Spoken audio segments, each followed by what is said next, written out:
Bolt taksi şirkətinin sürücüsü sərnişinə qarşı qeyri-etik münasibət göstərib. Bu barədə iddianın yer aldığı görüntülər sosial şəbəkədə paylaşılıb. Sərnişin paylaşımında qeyd edib ki, əvvəlcədən ailəli olduğunu söyləsə də sürücü münasibət qurmağa cəhd edib.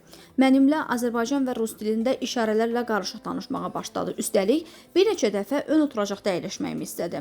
Puldan söhbət gedən hissədə məndən çay pulu istədi. Taksi üçün 14 manat ödəniş etdim. Amma o dedi ki, biz uzağa gedirik, mənə də 5 manat saxla. Mən isə dedim ki, yanımda artıq pul yoxdur. Buna cavab olaraq o dedi ki, axı sənin ərin var, qoy o versin.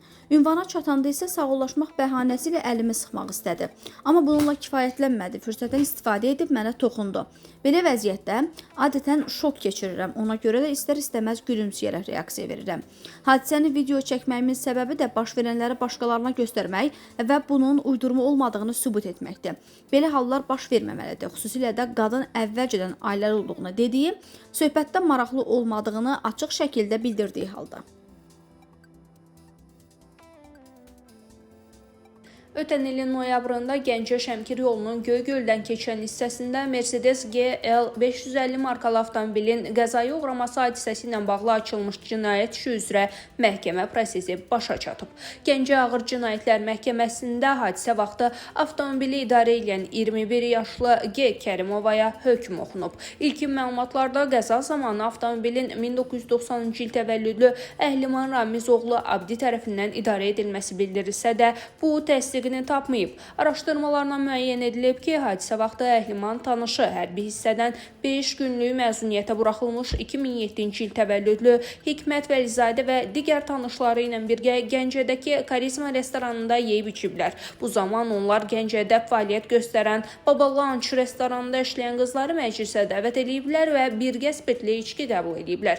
Gecə saat 2 radələrində restoranı tərk edərkən Əhliman sərxoş olduğunu deyərək sükan arxasına Kərimovanın keçməsini istəyib. Özü isə ön sərnişin oturacağında əyləşib. Hikmətlə digər qız isə arxada oturub. Onlarla birgə məclisdə iştirak edən şəxslərdən bir neçəsi Leylanın sürdüyü Chevrolet Yegon Max markalı avtomobilə, digərləri isə 3-cü avtomobilə əyləşib. Yolda olarkən sürücü qızlar ötüşməyə başlayıblar və idarə etmədən çıxan avtomobil divara çırpılıb.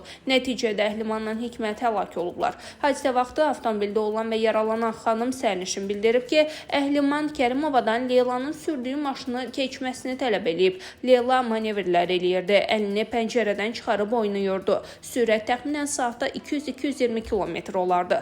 Əhliman ona qışqırdı ki, Leylanı keçsin, əlini sükana atdı. Qəza da bu zaman oldu. Sonrasını xatırlamıram. Məhkəmədə bildirilib ki, Kərimovanın 2023-cü il təvəllüdlü bir övladı var. Onun sürücülük hüququnun olmaması da müəyyən edilib. Gəncə Ağır Məhkəməsinin hökmü ilə ona 7 il 6 ay həbs cəzası verilib və məhkəmə zalındaca həbs edilib.